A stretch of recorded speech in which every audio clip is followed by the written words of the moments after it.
Lines wrapped through parking lots, bags of food put in trunks. Food distributions have become a familiar sight during the last few months as more people need assistance to feed their families. While the pandemic has made the need for food more visible, 7 News anchor Catherine Guyon shows us hunger isn't new to West Virginia. Imagine this for a second. What if you had to choose between buying food or paying for another living expense, like your electric bill? It sounds like something brought on by the pandemic, right? For some, maybe, but for thousands of West Virginians, hunger is something they live with every single day. Hunger is not just during a disaster or a pandemic. You know, there's people that are struggling with hunger all the time. It could be your friends, your neighbors. Before COVID-19, the Mountaineer Food Bank was serving more than 200,000 people in West Virginia. COVID-19 has accelerated that, and it has really highlighted a lot of the major issues that we have.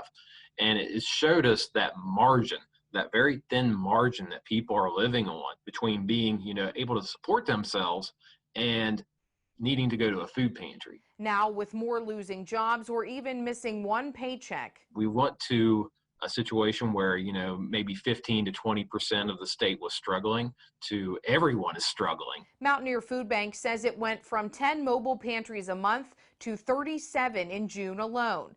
Take the Northern Panhandle. About 15,000 were considered food insecure normally, and now that across the state, those numbers have went up 5 to 10%.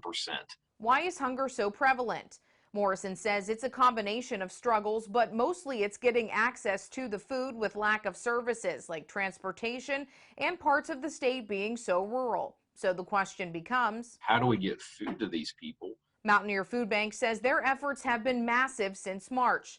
And with the help of community partners, they'll continue to fight hunger during the pandemic and long after. And that's the great thing about West Virginia. People have really, they come together and they make sure that their neighbors have food. If you are in need of food or want to assist the Mountaineer Food Bank in feeding your community, visit WTRF.com. I'm Catherine Guyon, working for you.